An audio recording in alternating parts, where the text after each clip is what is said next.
Welcome to the last talk show of horrors. Tonight, the Simpsons Treehouse of Horrors Halloween Special Spectacular with Simpsons writers and producers Matt Selman, Rob Cohen, Carolyn Omine, and Tim Long.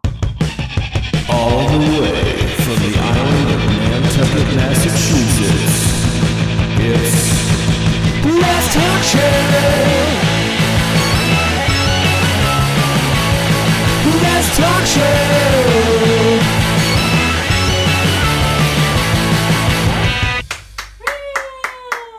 We'll just jump in because we also didn't do our Zoom Pro account, so we have 40 minutes and then we're out. And then Okay, good. That's good. Awesome. I like that natural limit. Yeah, we put a clock on it. Yeah. So first of all, guys, I would just say welcome to the last talk show, and let's talk about Halloween a little bit. Everybody's got a Halloween name in The Simpsons. Tell us your Halloween name and also what you do on the show. Mine is Donick Cary, by the way. Oh boy. Do you want me to go first? We've, all of us have been there so long. We've all had multiple Halloween names. I Joel H. Grown. Every bad version of that I've done over the years. Yeah, well, you've been there as long as we have. We get this list every year. Here's everything you've done. Brutal. And some of them fill you with shame, but because they're so bad. But generally, you're just like, oh my God, I got to think of another one of these. Yes, I've been ominous, Omni, Carolyn, but this year I'm Corona Omine. Yeah, and then I went through the list this year and made sure not every single one was Corona. So I'm like, okay, Carolyn, she's senior, so she can have one. But I was like, I told like 5 other people they can't do Corona ones. Oh, really? I told Alex because I put it in, and at that time I said there were 2 other people. I said if it gets to 5, I'll change it. I'm like, someone needs to look at the big picture. It can't all be virus. That's the reason the reason I didn't choose Corn Tim Long, and I think I went with Tim longest year ever. How long have each of you been at the show, and what's your title now? Our title now, is that what you're saying? Yeah, what's your title, Joel? Joel is a co-executive producer. I'm a executive producer. Tim and Carolyn are consulting producers. Sorry, Yes. I answered for you all. I'm sorry. Yes. It helped. Yes. I'm kind of like the credits guy. Yeah. I love to make sure the credits are like just right. He knows where the line is at all times and who's above it and who's below. Yeah. One of my memories from working on the show was you're mostly sitting in a room generating stories. But occasionally something fun and crazy happens, like you have to fly to Vegas because they built a Simpsons house. Or, one thing I remember was Mike Scully asking, who wants to go to Miami and record Dan Marino? And I was like, me. Mm-hmm. And I basically went to Margaritaville where Dan Marino lives and recorded his lines and stuff. And while I was there, U2 came to the studio and all the other writers went and recorded with U2 at here and were sending pictures to the bottom. And I was like, what? That's not fair. What are the funnest weird things that have happened being affiliated with the show for each of you? We got a Stony Award from the High Times magazine, and they basically said if you show up, we'll give you the award. And they pretended like there were other nominees, but so I went, and it was very disorganized. They forgot to pick me up at the airport. They forgot to break the hotel. Really awesome. It was just like they kind of spacing on everything, and and then I met Pauly Shore. That's awesome. There was a period there where I was all of Matt Selman's dreams were coming true in terms of being celebrities, but they're coming true for me. Like one time Matt wrote an episode involving Alan Moore, the beloved cranky reclusive artist, comic book guy, and he couldn't go. So I went to England and hung out with him, and I'd never heard of Alan Moore. So I read Watchmen on the way over. So, and then Alan Moore invited me to his house, and we called Matt from there, and Matt was shaking his fist at me, theoretically. Alan Moore is Matt's U2. Kind of, yeah. Donick, while you were in Miami recording Dan Marino, I was at the U2 thing, and I was walking around outside the studio when an angry Bono came storming out because he'd been driven so crazy by our music director forcing Was you he- forcing you two to perform as if they were a middle school choir. Was he Same genuinely level. angry? Are you deducing that, or was it No, obvious? no, he was very angry, and he said in a cool Irish brogue, he asked me if I had a cigarette, and I was like, that's never awesome. wanted to be a smoker more in my life. And then of course I did not have a cigarette, I didn't know anyone who had a cigarette, and I fumfered and ran away and tried to find a cigarette for Bono.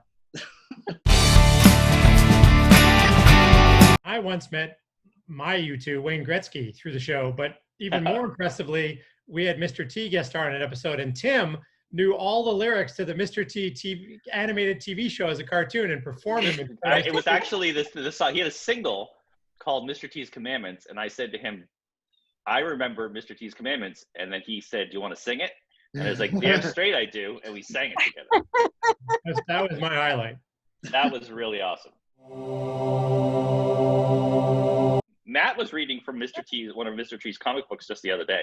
Mm-hmm. Anyway, Mr. T, He attacks a lot of fools. He's not pitying fools, but then he has a dim view of fools. the dim blue of fuel is in here. I know this is not what people in Nantucket want to see, but here's Mr. T's comic. Mr. T gets ahead of the news in that instead of a gun, he carries a camera to record injustice. So that's kind of cool. Oh, that's fun. And then here, Mr. T has he's holding a crack baby. He's very sad about it. He's crying. He's literally crying. It also seems to be autographed, right, Matt? It is autographed. Almost 30 years ago, I was unemployed, and he was signing comic books in front of the Brentwood, what was then Mrs. Gooch's, now Whole Foods, for all you grocery store got people out there. And there he was. So that was more of an investment opportunity to get that signed then. But now you didn't have to sell it. You're doing great. No. I don't have to say. But like in the old days, it would be like, who wants to fly to England? Who wants to fly to Miami to meet these amazing so people? much of that. And now it's they like, realize, who wants to click a different button on their computer? and that changed before even the virus. They just decided that gravy train just kind of stopped. Yeah, like 2 first-class tickets to New York in a hotel to record 1 White Stripes line. Yeah. Right. I think it was with IFCN. Just once we could record. Once they got perfected. On that same Alan Moore trip, I also got a call as I was on over there, and from Bonnie Pietro, the casting person, said, we need to send you to Spain first to record Ronaldo, the soccer star. But then I got another call saying Ronaldo doesn't want to do it, so you might have to get on a train to Madrid to record Ronaldinho, who's a different guy. We're playing them off each other to see who's going to be less recalcitrant. So those were glamorous times, and they're all over now. So just one other area before we jump into Halloween episodes, like, this Mr. Sparkle episode came out of something that happened here on Nantucket, going to the dump here and doing dump runs. And we have something called the put and take, where people actually go to the dump and kind of shop. And that's where that Mr. Sparkle episode started. You guys have all, just reading about some of these episodes, a lot of this stuff comes from personal stories. What's your favorite thing from your life that has made it into a Simpsons episode? I think this moment will make it into an episode for me right now. When I was a kid, my dog had to be given away, and then as an adult, I later understood why, and it was a really interesting feeling of that sort of like being angry all these years and then going, oh, now I understand why, and I put that into an episode. When I interviewed for the job, I flew out to meet with Mike Scully, who just needed to confirm I wasn't a maniac. And somehow I convinced him I wasn't.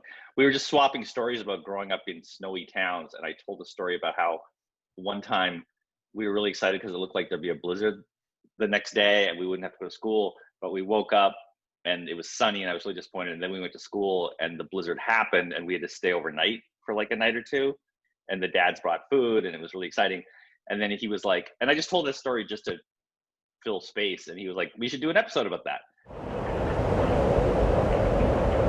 And I was like, God, writing for The Simpsons is easy. Because I hadn't pitched it. And then like for like my first 2 years on the show, I couldn't buy a story to save my life. Like I couldn't actually pitch a story, but like just having accidentally pitched the story. It's the only thing that kept me going. When I got married, my wife and I went on our honeymoon, and I went snorkeling, and while mid snorkel, I was looking at a sea turtle, and my wedding ring flew off, and the turtle dove after it. I don't know what happened after that, but there's a joke in the show where Homer doesn't have his wedding ring, and Marge says, "Where is it?" And he says, "Inside a sea turtle."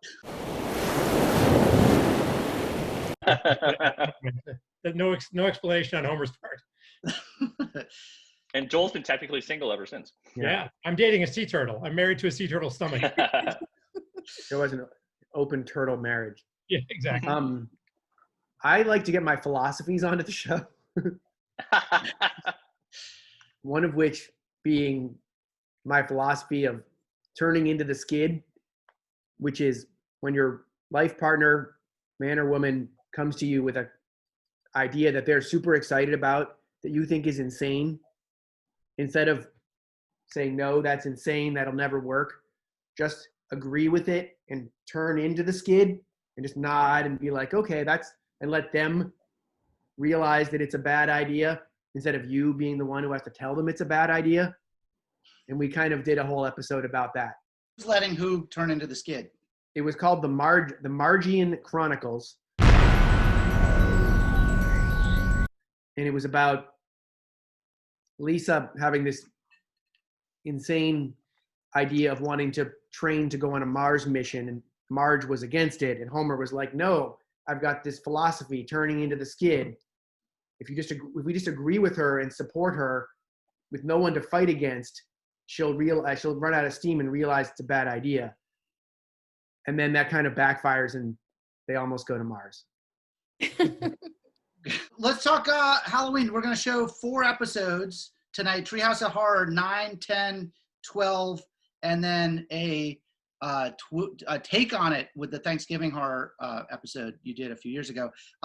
Starting with Treehouse of Horror 9, which has Hell to Pay, Starship Poopers, and Terror of Tiny Town in it. The only thing I remember from it is, again, it was like, who wants to go record with Regis and Kathy Lee? And Tim, you and I worked at Letterman together a little bit, worked with Regis quite a bit. And that was one of those jobs that was like, oh, I don't know if I want to go work with Regis again. He's such a right, because he was always super game, but he would if you were someone who was sensitive to razzing, he was not a great person, because he'd be like, what is this crap? He would say, like, as soon as the camera, for the entire period up until the camera was on, he would say that your idea was terrible. Yeah. And it's like this nonstop patter and about how he wasn't going to do it. I mean, sort of joshingly, but you get a little nervous, and then you call action and he would just nail it. He would every single time. There's never a time he wouldn't come through. Right. Way over the top. He would deliver in like ways that you could not imagine. But I remember that episode started with a live action Itchy and Scratchy fall into a pot of soup on the set of Regis and Kathy Lee. Right. And so it's the one Simpsons I have a director's credit, because I went and shot that segment. Oh, that's fantastic. Strange. And there's a very effective. Carolyn, is your dog in a costume? Scout is dressed as Dobby, the house elf. Oh, nice. Not from this angle. Donick, I always wondered, so when Bart or whoever falls into the soup, what made this is like Criterion Collection director's commentary, like what made the soup explode like that? That's a great question. And on set, there was a little bit of panic, was like, we're not seeing the splash. We're not seeing the splash.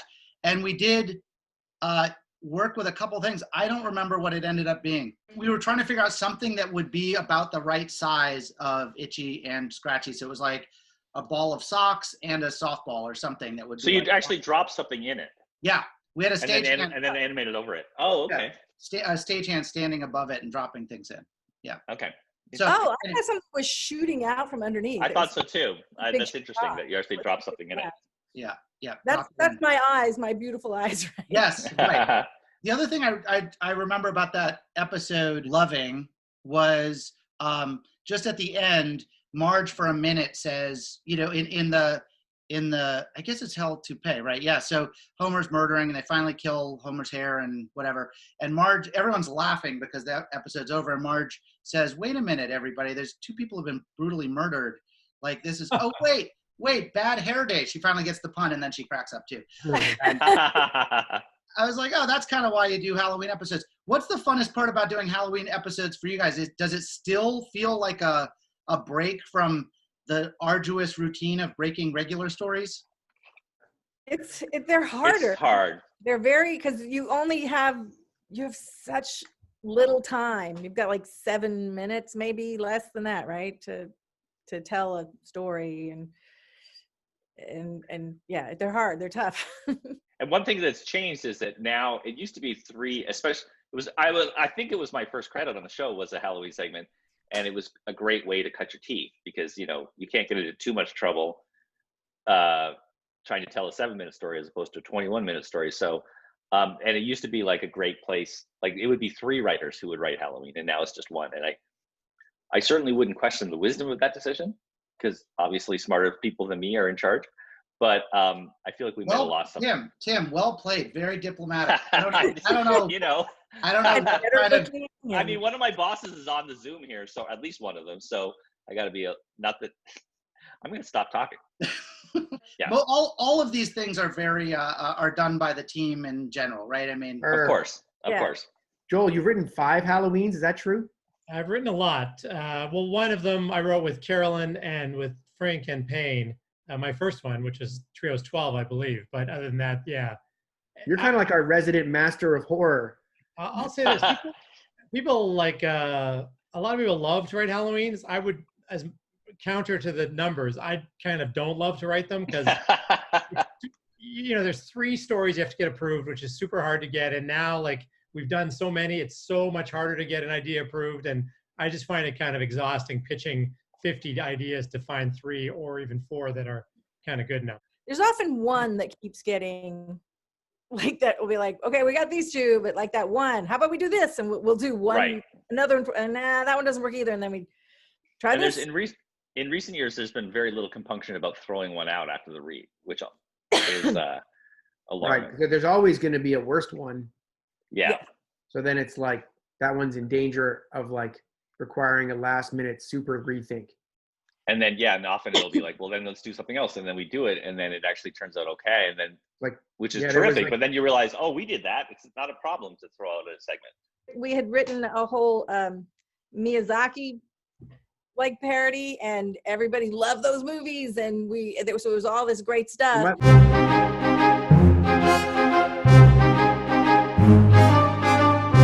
We might have loved them too much. Might have loved him, but the problem is that Jim Brooks had never heard of him, so it was just like it went away, and it became Transformers very quickly. It was a character that was a mashup of Mo and a Miyazaki witch called the mashup name was Mo Babu. Jim went nuts for it. Who the fuck is Mo Babu? Yeah, no, he's the hybrid of Mo and the ancient pig spirit. And we're like, just watch these 5 movies this afternoon, Jim, and you'll get it. And that didn't happen. If you don't know it, you're kind of like, why is the bus a cat? Since Disney took over, is there anything from Disney? Are they suddenly like, here's our Disney execs gonna put our stamp on it? No. I mean, Carolyn wrote a fantastic episode about Homer and Marge both selling legal weed, and I was like, I'm like, Disney's gonna not put this on Disney Plus. It's too much about selling drugs, or a family selling drugs, and no, not a blip, not a bloop. So Carolyn, you really are like the High Times writer at the show. I'm the go-to.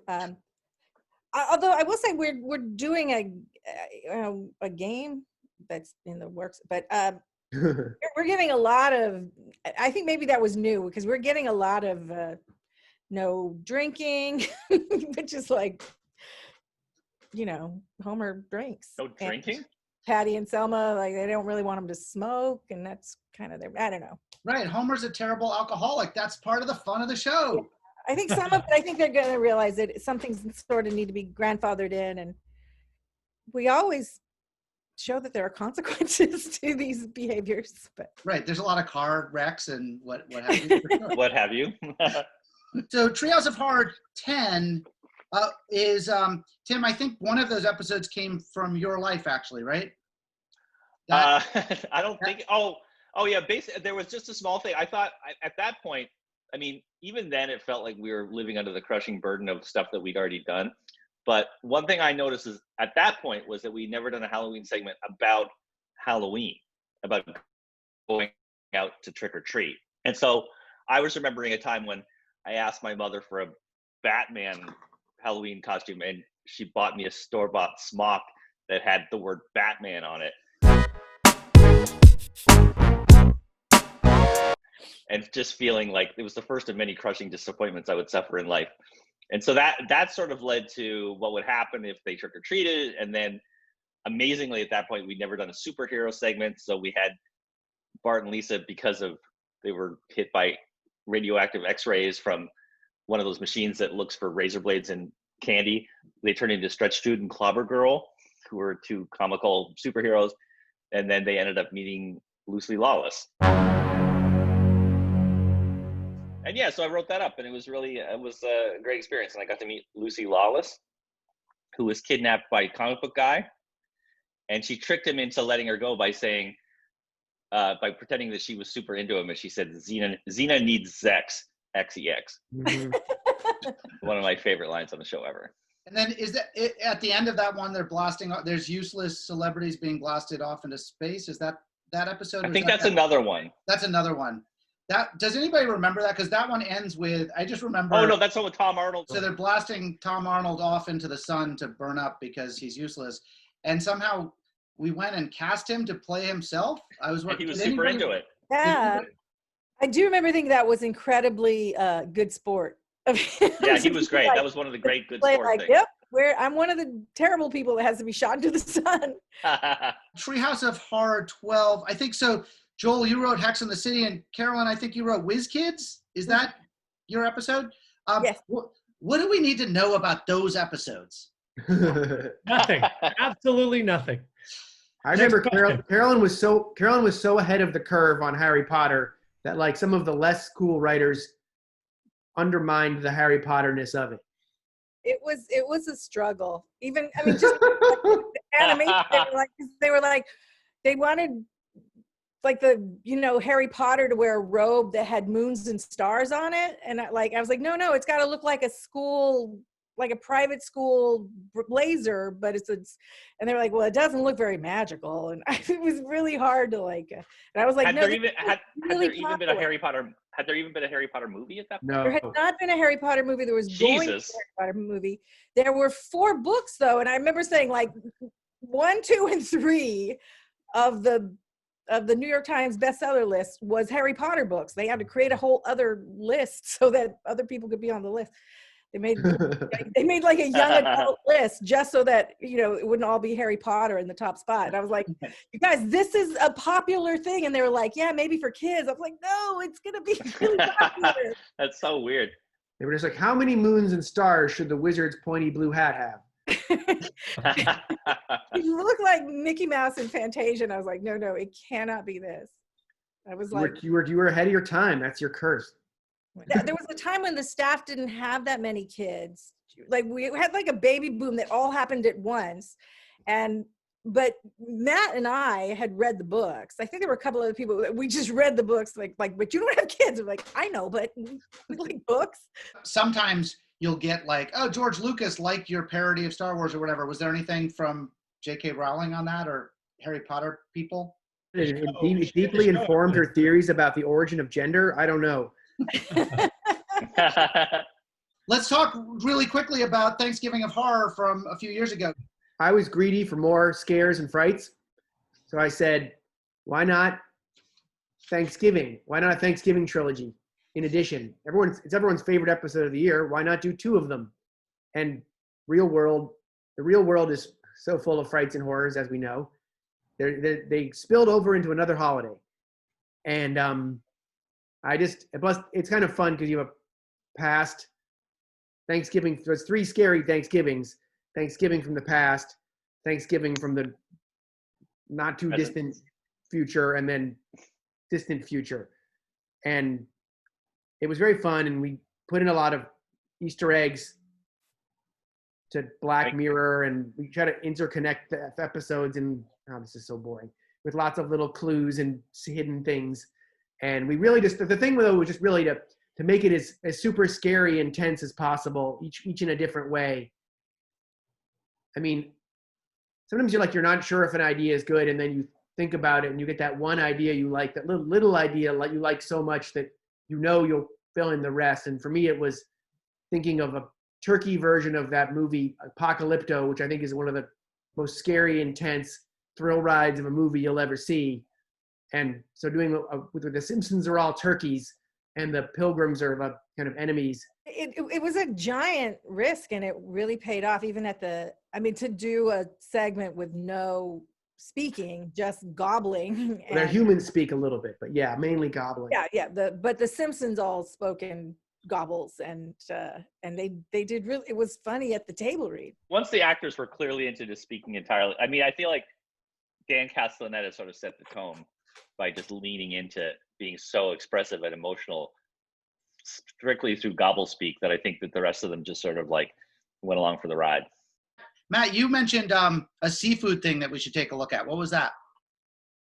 Oh, right. Well, there's a very New England, Nantucket-y cold open to one of the Halloweens where they're in a New England town, and Homer gets into an oyster eating contest with H.P. Lovecraft monster Cthulhu, which I had a lot of like good New England sea town atmosphere and jokes.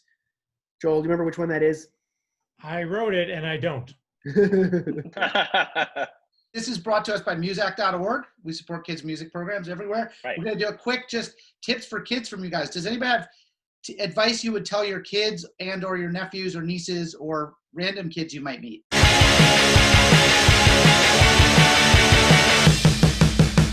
Come on, guys, help the kids out. Go to Muzak.org. No, that's the way you spell it. I would say that two out of every three of your teachers is full of crap. One of them is great, and I can't tell you, but it's hard to tell which one sometimes. I would say if you are trick-or-treating in a very specific part of Canada, they don't say trick-or-treat, they say Halloween apples instead. So True. If you you're will in not get candy. Calgary or Winnipeg. If you're in South Calgary or parts of Winnipeg, say Halloween apples instead of trick-or-treat. The biggest dream you have, if you have the audacity to try, you're probably have a much greater chance, because most people aren't even going to try. So go for it. I guess, well, Muzak people, the thing about following your dreams is that, like, make sure the learning to follow your dreams is also fun. So, like, if you want to be a musician, it's fun to play music along the way, and hopefully the dream happens, sure, but like, it's also fun to pursue music. So like, that's the great thing about following a kind of dream, is like the learning and the doing it is fun. Like if your dream was running a cod cannery, probably working your way up through the cod would not be that great. But like with music or writing or arts, like doing those just as an amateur and as someone learning is so fun, and doing it with your friends and collaborating is so fun. You know, it's been a great use of your energy and your chi. Chi. Sorry, I watched Mulan yesterday, and I'm all about chi now. And I did an episode for Halloween of Horror, in case you ever want. Oh yes. We did a Simpsons episode that was Halloween that was canon, and it's not a treehouse, but it's so good. It's so good. actually scary, and It might be scarier than some actual Halloween episodes. Which one? Well, let's show that one. it's called Halloween of Horror.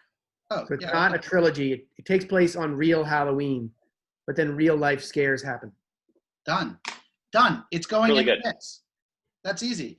All right, we have only a few minutes left with our Zoom countdown. I'm going to do a last talk show lightning round.